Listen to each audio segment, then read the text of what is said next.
بسم اللہ الرحمن الرحیم نحمدو نصلی علی رسولہ الکریم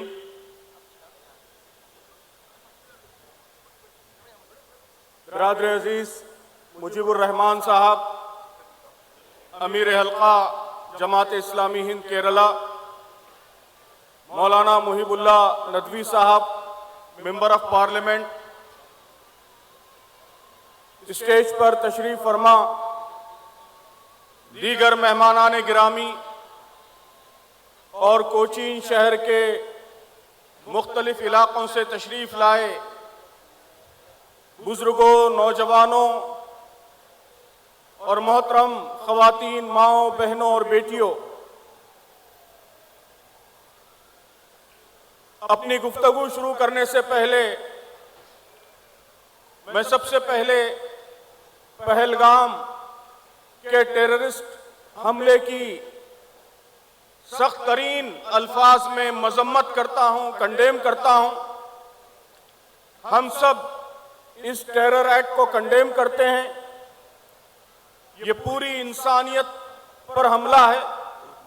اسلام کی یہ تعلیم ہے کہ جس نے ایک انسان کو قتل کیا اس نے پوری انسانیت کو قتل کیا، تو یہ پوری انسانیت کا قتل ہے اور ہم سب ایک زبان ہو کر اس کی مذمت کرتے ہیں۔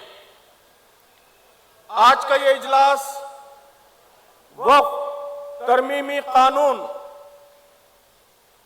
پر پروٹیسٹ کے لیے، احتجاج کے لیے اس پروٹیسٹ اسکوائر پر منعقد کیا گیا ہے، اور اتنی بڑی تعداد میں آپ سب کا پارٹیسپیشن یہ اس شہر کی جانب سے، یہاں کے سٹیزنز کی جانب سے یہ اعلان ہے، یہ ڈکلیریشن ہے کہ ہم سب متحد ہو کر مل کر وقف ترمیمی ایکٹ کو ریجیکٹ کرتے ہیں،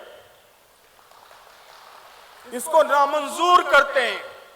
ہمارا مطالبہ ہے کہ یہ ایکٹ جلد سے جلد واپس لیا جائے۔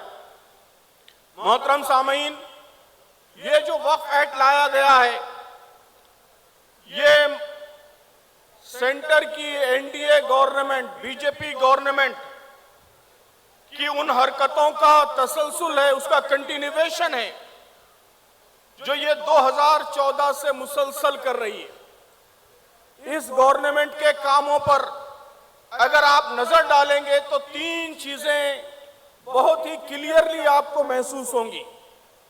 سب سے پہلی چیز یہ کہ یہ اول روز سے، پہلے دن سے ڈیموکریٹک انسٹیٹیوشنز کو کمزور کر رہے ہیں۔ اس ملک میں جتنے انسٹیٹیوشنز ہیں جو انڈیپینڈنٹلی فنکشن کرتے ہیں، جن کو کانسٹیٹیوشن نے پاورز دیے ہیں اور جو ایک ڈیموکریسی کے ہیلتھ کے لیے، اس کی صحت کے لیے ضروری ہیں، ان سارے انسٹیٹیوشنز کو یہ گورنمنٹ کمزور کر رہی ہے۔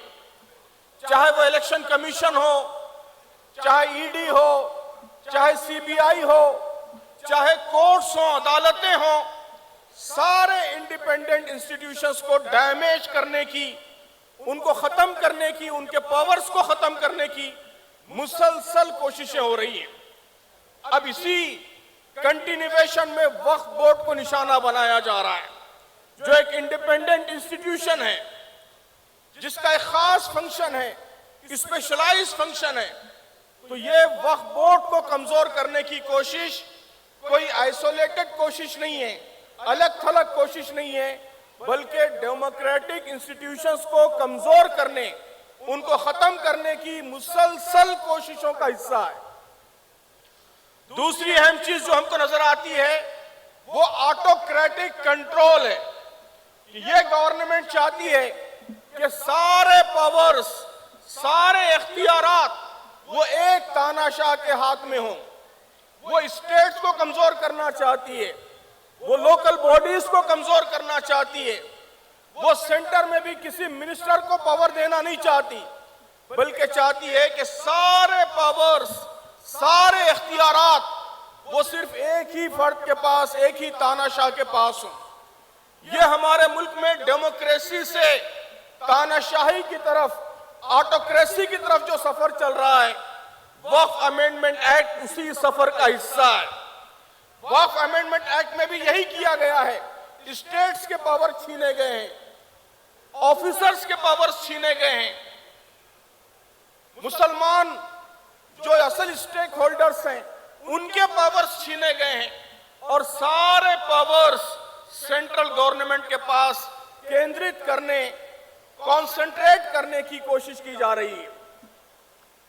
تیسری اہم چیز، یہ بھی بڑی خطرناک چیز ہے کہ یہ گورنمنٹ اس ملک میں پولرائزیشن پیدا کرنا چاہتی ہے، ہندو مسلمان یہاں کے مختلف فرقوں کے درمیان مسٹرسٹ پیدا کرنا چاہتی ہے، مختلف ایشوز کو لے کر ان کے درمیان لڑائی لگانا چاہتی ہے۔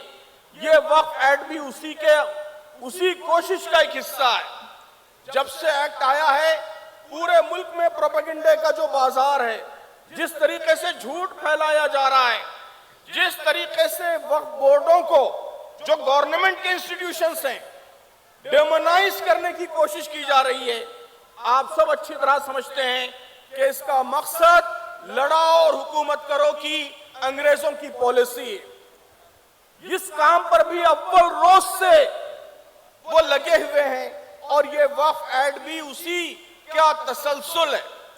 اس لیے محترم دوستو، اسے آئسولیشن میں نہیں دیکھنا چاہیے، بلکہ بہت ہی ڈینجرس ٹرینڈز جو اس ملک میں قائم کیے جا رہے ہیں، وقف ایکٹ اس کا تسلسل ہے، اس کا حصہ ہے۔ اس لیے بہت ضروری ہے کہ ہندو، مسلمان، سکھ، عیسائی، اس ملک کے سارے شہری مل کر اس ایکٹ کی مخالفت کریں، اس کو اپوز کریں، اور اس سے واپس لینے تک یہ اسٹرگل، یہ جدوجہد کرتے رہیں، لڑائی لڑتے رہیں۔ کل میں نے وہاں تال کٹورا اسٹیڈیم میں دلی میں بتانے کی کوشش کی کہ وقف ایکٹ کیا ہے۔ کہا جا رہا ہے امید، اسے نام دیا گیا ہے UMEED، امید۔ میں نے کل بتایا کہ امید کا اصل مطلب کیا ہے، آپ بھی نوٹ کر لیجئے۔ امید کا اصل مطلب یو سے انکانسٹیٹیوشنل، یو سے ہے انکانسٹیٹیوشنل۔ یہ قانون ملک کے دستور کے خلاف ہے، کانسٹیٹیوشن کے خلاف ہے، یہ آرٹیکل 14 کے خلاف ہے، یہ آرٹیکل 15 کے خلاف ہے، یہ آرٹیکل 25 کے خلاف ہے، یہ آرٹیکل 26 کے خلاف ہے، یہ آرٹیکل 29 کے خلاف ہے، یہ دستور کے پریمبل کے خلاف ہے، یہ ہمارے ملک کے کانسٹیٹیوشن کی پوری سول کے خلاف ہے، اس کی روح کے خلاف ہے۔ یہ انکانسٹیٹیوشنل قانون ہے۔ تو یو کا مطلب ہے انکانسٹیٹیوشنل، ایم کا مطلب ہے مینیپولیشن، کہ اس میں فیکٹس کو مینیپولیٹ کیا جا رہا ہے۔ پارلیمنٹ میں کھڑے ہو کر جھوٹ بولا گیا ہے، پارلیمنٹ میں کھڑے ہو کر فیکٹس کو مینیپولیٹ کرنے کی کوشش کی گئی ہے، اور اس ایکٹ کے ذریعے بڑے پیمانے پر پورے ملک میں وقف پراپرٹیز کو مینیپولیٹ کرنے کی، اس کو ایکسپلائٹ کرنے کی، اس کا غلط استعمال کرنے کی کوششیں ہو رہی ہیں۔ تو ایم کا مطلب ہے مینیپولیشن، ای کا مطلب ہے ایکسکلوژن، کہ اس ایکٹ کے ذریعے مسلمان امت کو ایکسکلوڈ کرنے کی، اس کے ساتھ ڈسکریمنیشن کی، لیجسلیٹو ڈسکریمنیشن، قانون کے ذریعے ڈسکریمنیشن کی کوشش کی جا رہی ہے۔ ہم کو یہ بات معلوم ہونی چاہیے کہ وقف ایکٹ میں جو رائٹس مسلمانوں کو دیے گئے ہیں، چاہے وہ لیمیٹیشن ایکٹ سے ایگزمپشن کا رائٹ ہو، چاہے وہ وقف بائی یوزر کا رائٹ ہو، چاہے یہ رائٹ ہو کہ یہ ریلیجیس انسٹیٹیوشن ہے، اس کا مینجمنٹ مسلمان ہی کریں گے، یہ سارے رائٹس یہ صرف مسلمانوں کو حاصل نہیں ہے، اس ملک کی ہر ریلیجیس کمیونٹی کو حاصل ہے۔ سکھوں کو بھی یہ رائٹس حاصل ہیں، ہمارے ہندو بھائیوں کو بھی یہ رائٹس حاصل ہیں۔ وہ سارے رائٹس باقی ہیں، صرف ٹارگیٹ کر کے مسلمانوں کو اس رائٹ سے محروم کرنے کی کوشش کی جا رہی ہے۔ اس لیے یہ لیجسلیٹو ڈسکریمنیشن ہے، قانون کے ذریعے ڈسکریمنیشن۔ ہمارے ملک کی ہسٹری میں پہلی بار ایسا ہو رہا ہے کہ قانون بنا کر ڈسکریمنیٹ کرنے کی کوشش کی جا رہی ہے۔ تو یاد رکھیے ای کا مطلب ہے ایکسکلوژن، مطلب ہے ڈویژن، کہ بڑے پیمانے پر پورے ملک میں ہندوؤں مسلمانوں کے درمیان، مختلف کمیونٹیز کے درمیان ڈیوائیڈ پیدا کرنے کی، تفریق پیدا کرنے کی کوشش کی جا رہی ہے۔ یہ ایکٹ نافذ ہوگا، جگہ جگہ جھگڑے کھڑے کیے جائیں گے، جگہ جگہ ڈی ایم آئے گا، گورنمنٹ کا اعلی کار بن کر وہ لوگوں میں تفریق پیدا کرنے کی کوشش کرے گا۔ تو ڈی کا مطلب ہے ڈیویژن، تفریق پیدا کرنا، لوگوں کو بانٹنا۔ ایک اور ہی ہے امید میں، اس کا مطلب ہے انکروچمنٹ۔ میں نے عرض کیا کہ یہ اسٹیٹس کے رائٹس میں انکروچمنٹ ہے، یہ مسلمانوں کے حقوق میں انکروچمنٹ ہے، اور وقف ایکٹ بننے کے بعد بڑے پیمانے پر پورے ملک میں پراپرٹیز میں انکروچ کرنے کی تیاری ہو رہی ہے۔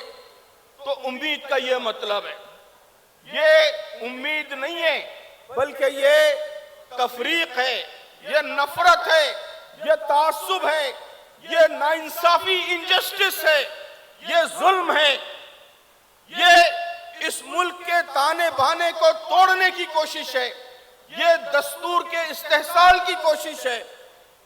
یہ بات ہمیں اس ملک کے عوام کو بتانی چاہیے۔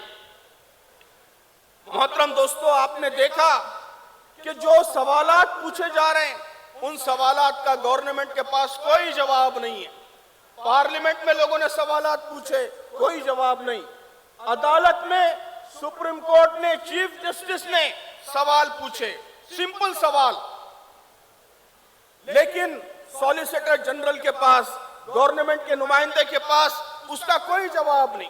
پہلے اس نے کہا کہ 24 گھنٹے کا ٹائم دیجئے، جواب دینے کے لیے 24 گھنٹے کا ٹائم دیجئے۔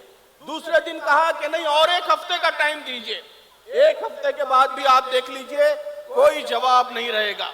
ان کے پاس کوئی جواب نہیں ہے، کوئی جسٹیفیکیشن نہیں ہے۔ محترم دوستو، اس ایکٹ کی ہمیں بھرپور مخالفت کرنی ہے، اور جب تک یہ واپس نہیں لیا جاتا اس وقت تک جدوجہد کرتے رہنا ہے۔ ہماری یہ جدوجہد کسی کمیونٹی کے، کسی فرقے کے خلاف نہیں ہے، بلکہ اس ایکٹ نے ہندو، مسلمان، اس ملک کے تمام طبقات کے اندر غیر معمولی یونٹی پیدا کی ہے، اتحاد پیدا کیا ہے۔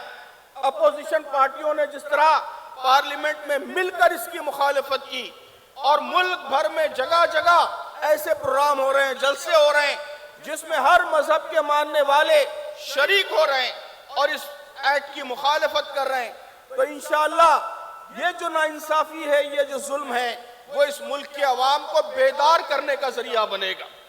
ایک نیا اتحاد اس ملک کے مختلف فرقوں کے درمیان، مختلف طبقات کے درمیان اس کے ذریعے پیدا ہوگا۔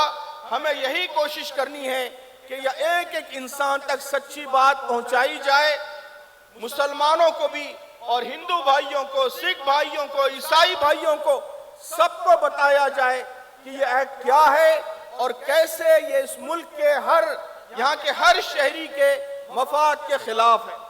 مجھے امید ہے کہ کیرلا میں جو ہمیشہ سے اس طرح کی تحریکوں میں فور فرنٹ پر رہا ہے، یہاں بڑے پیمانے پر عوامی بیداری پیدا کی جائے گی، اور یہاں کے تمام شہری مل کر، متحد ہو کر اس بل کے واپس لیے جانے تک اپنی جدوجہد کرتے رہیں گے۔ بہت شکریہ، جزاکم اللہ، وآخر دعوانا الحمدللہ رب العالمین۔